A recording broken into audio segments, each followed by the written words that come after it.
साथियों, बहुत बहुत शुक्रिया। आप शॉर्ट टाइम में आए। जैसे कि आपने देखा कि कल से एक कंट्रोवर्सी करने की कोशिश की गई है। जो अशोक चिन्ह है, ये हमारे देश की निशानी है और इस निशानी को तोड़ने की किसी को इजाजत हम नहीं देंगे। भारतीय की पहचान है, भारत की पहचान है। हम जहां जाते हैं वहां ये चिन्ह हमारे साथ होता है। अगर हम हज पे भी जाए, वहां पासपोर्ट पे देखिए ये चिन्ह बना होता है, आपके आधार कार्ड पे ये चिन्ह होता है, आप जो हज में जो कार्ड आप पहनते हैं गले में, उसमें भी ये चिन्ह होता है। मुझे बताइए, अगर किसी को एतराज था इस चिन्ह पे, वो सीधे जाके चेयरमैन साहिबा या वक्फ बोर्ड में जाके कहता कि हमें एतराज है, ये रिलीजियस मुकाम है, यहां नहीं लगाना चाहिए। लेकिन जो रास्ता उन्होंने चुना, जिस तरह से उन्होंने बिहेव किया, ये उसामा बिन लादेन वाली लाइन है। ये वही लाइन है।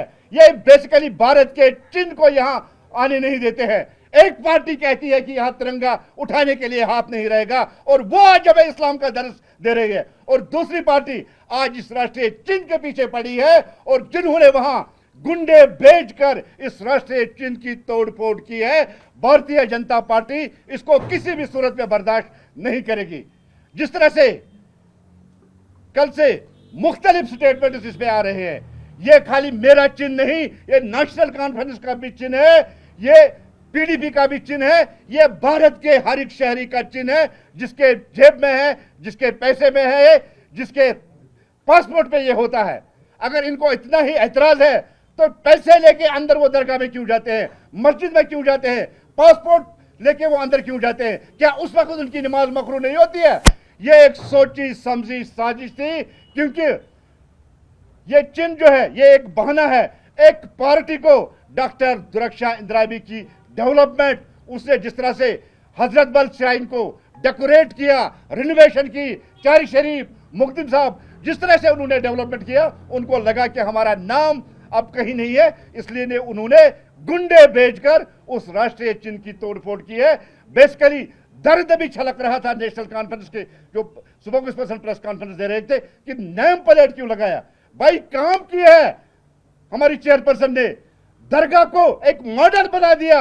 आप तुर्की स्टाइल पर देखिए, आप देखिए एशिया में सबसे खूबसूरत उन्होंने हजरत बल को बना दिया है। आपको ऐतराज इस पे क्यों है? आप चारी शरीफ जाइए, वहां देखिए किस तरह से उन्होंने उसकी ब्यूटिफिकेशन की। आप मुख्तिम साहब जाइए, आप देखिए कितनी ट्रांसपेरेंसी और अकाउंटेबिलिटी उन्होंने लाई। क्या इसी पे आपको ऐतराज है? और आपने एक बहाना करके, आपको एलर्जी है डॉक्टर दुर्गा इंदिराबी के उस नेम प्लेट पे जो वहां लगा है, लेकिन आपने अशोका चिन्ह का बहाना करके यहां फिर दंगे करने की जो साजिश की है, ये हम किसी भी सूरत में कामयाब नहीं होने देंगे। जिन्होंने ये किया है उन्होंने दहशतगर्दी वाली कार्रवाई की है। आपको याद होगा, इससे पहले भी हजरत बल में 2 बार दहशतगर्दों का कब्जा था, और आज क्या फिर वही साजिश हो रही है कि वहां से नेशनलिज्म की सिंबल को खत्म करके वहां फिर वही दोहराया जाए जो 90s में वहां हो रहा था। लेकिन भारतीय जनता पार्टी किसी भी सूरत में इसको बर्दाश्त करने वाली नहीं है, और ना हम ये बर्दाश्त करने। हम जम्मू कश्मीर पुलिस से भी कहना चाहते थे, आप हजरत बल की ड्यूटी कर रहे, 1 या 2 कंपनियां रहती है वहां, आप बताइए फ्रिस्किंग करके आप अंदर छोड़ते हैं, तो ये पत्थर और डंडे लेकर कैसे ये गुंडे, ये गार्ड्स कैसे अंदर दाखिल हुए और उन्होंने वहां तोड़फोड़ की है? क्या जम्मू कश्मीर पुलिस जो कंपनी वहां है उनको जवाबदेही नहीं देनी चाहिए इसके लिए? साथियों, सोची समझी साजिश के तहत हमारे राष्ट्रीय चिन्ह को नुकसान पहुंचाया गया, उसको तोड़ा गया। जिन लोगों ने ये किया, हम एलजी इंतजामिया से और डीजी पुलिस से गुजारिश करते हैं कि इनके खिलाफ सख्त से सख्त कार्रवाई की जाए। जिन्होंने भारत के मस्तक पे चोट किया, भारत के सर पे चोट किया, भारत की निशानी पे चोट किया, इनके खिलाफ सख्त से सख्त कार्रवाई होनी चाहिए। ये बताया जा रहा है, महबूबा मुफ्ती ने कहा कि ये ब्लास्फेमी एक्ट में इनके खिलाफ उल्टा केस होना चाहिए, जिन्होंने वहां अलाउ किया नेशनल एम्बलम को लगाने का या कुछ और जो नेम प्लेट वगैरह आप बता रहे हैं, उससे कैसे रिएक्ट? देखिए महबूबा जी, कुछ और इस्लाम हमें सिखा रही है। आज की प्रेस कॉन्फ्रेंस उनकी सुनी है, हम भी मुसलमान हैं, हम भी इस्लाम जानते हैं, आप मुझे बताइए किस इस्लाम में लिखा है कि एक औरत कब्रिस्तान पे जाके वहां फाते पड़े और वहां जाए? कहां लिखा है? पहले वो अंदर अपने अंदर जान के देखिए, फिर वो दूसरों पे इल्जाम लिखाए। जहां तक वो कह रही है कि इन पे एफआईआर होना चाहिए, देखिए कानून अपना काम करेगा। जिसने वहां तोड़फोड़ की है, जिसने ये साजिश की है, जो इसके पीछे है, उनके खिलाफ कार्रवाई होनी चाहिए। ठाकुर साहब, अभी जिस तरह से नेशनल कॉन्फ्रेंस की प्रेस कॉन्फ्रेंस की गई, उसमें उन्होंने कहा कि we demands to dismissal of the वक्फ चेयरपर्सन, और दूसरा जो यहाँ पर श्राइन्स है और अदर जो इसके मुंसलिक बॉडीज आती है, उसमें भी अकाउंटेबिलिटी की जरूरत है और छानबीन करने की। देखिए, भारतीय जनता पार्टी अकाउंटेबिलिटी और ट्रांसपेरेंसी पे यकीन रखती है। तैयार है हम, अगर उनको लगता है, हम तैयार है। और नेशनल कॉन्फ्रेंस ये भी देख ले कि डॉक्टर दुर्रक्षा इंद्राबी के वक्त में वक्फ बोर्ड ने कितनी डेवलपमेंट की और कितनी ट्रांसपेरेंसी लाई है, ये सारा जग जाहिरिया दुनिया जानती है। जितनी भी एप्रिसिएशन जब इनाग्रेशन हुई है तब से आज तक मिली है, मुझे लगता है कि नेशनल कॉन्फ्रेंस को उससे जलन है, इसलिए नेशनल कॉन्फ्रेंस ऐसी बातें करिए। बाकी जहां आप ट्रांसपेरेंसी और अकाउंटेबिलिटी की बातें करिए, भारतीय जनता पार्टी खुला चैलेंज देती है, हम तैयार है उसके लिए। कर लीजिए ना, और देखते हैं क्या निकल आएगा।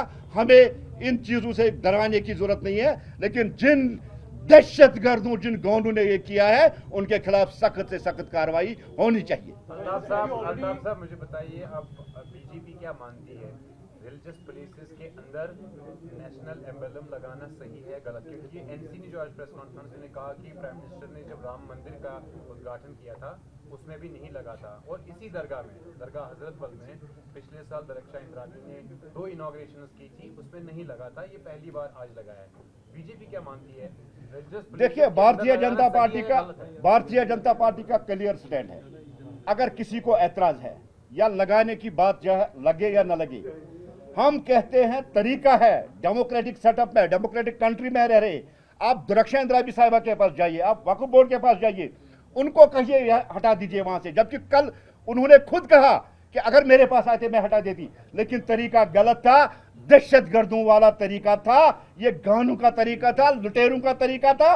जिस तरह से कल वहां भीड़ जमा हुई, खुद वो दहशतगर्द सामने पीछे रहे और सामने औरतों को किया, ये एक सोची समझी प्री प्लानिड साजिश थी, जिसके तहत कल इन्होंने यह किया है। एनसी और पीडीपी ने डिमांड किया कि डिसमिस किया जाए चेयरपर्सन। देखिए, डिमांड हर कोई करता है, डेवलपमेंट की उन्होंने, ब्यूटिफिकेशन की है उन्होंने, हाँ सर शरीफ हजरत, क्या आप यही सलाह उनको दे दी? अकाउंटेबिलिटी उन्होंने लाई, ट्रांसपेरेंसी उन्होंने लाई, उन्होंने हमारी शाहीनों को एक नया जो डिजाइन दे दिया, क्या उसी का हम उनको सलाह दे के उनको डिसमिस करें? ये पार्टियां उसको डिसमिस नहीं कर सकती है, जितना जोर लगाना है उनको लगा दे। क्योंकि नेशनल कॉन्फ्रेंस ने अभी प्रेस कॉन्फ्रेंस दी, उन्होंने कुछ नेशनल एमएलएम के हवाले से अपनी जो लॉफुल जो डिटेल्स है वो शेयर की है, जिसमें उनका मानना है कि किसी भी तरीके से नेशनल एमएलएम को किसी भी रिलीजियस प्रॉपर्टी पे नहीं लगाया। देखिए, हमने पहले कहा अगर किसी को ऐतराज था, ऐतराज है डेमोक्रेटिक वे में, वो हमारी चेयरमैन साहिबा जो वक्फ की है उनके पास जाते, उनको कहते कि हम ऐतराज है हमें इस पे, आप इस रिलीजियस जगह पे ये नहीं आप इस रिलीजियस जगह पे नहीं, आप इस रिलीजियस जगह पे नहीं ले सकते। उन्होंने खुद भी कहा कि मैं हटाती, लेकिन जो तरीका था वो तरीका 90s वाले जिस तरह से उस दिन दरगाह में कब्जा किया था, ये लगता था कि फिर ये दरगाह पे कब्जा करने वाले हैं। Thank you. जो प्रोहिबिशन इम्प्रॉपर एक्ट है 2005, उसमें क्लियरली एक कॉन्स्टिट्यूशन में लिखा है कि आप कोई भी एम्बलम या कुछ भी जो है इनसाइड श्राइन्स या जो भी रिलीजियस प्लेस है उसमें नहीं कर सकते हैं, उस पर क्या कहेंगे? देखिए, हम मान के भी चलते हैं। देखिए, अगर आप कहते हैं कि गलत है, लगा नहीं सकते, ठीक है, बात ठीक है, लेकिन एक प्रॉपर वे है। आप वहां जाके उनको कहते, वक्फ बोर्ड को कहते, हटवा देते वहां से, लेकिन तरीका गलत था। जिस तरह से कल भीड़ दरगाह हजरत बल में अंदर घुसी, शूज पहने हुए थे, बूट पहने हुए थे, चप्पलें पहनी थी, बेहुरमती उन्होंने उसकी करवाई है, उनके खिलाफ भी एक्शन होनी चाहिए।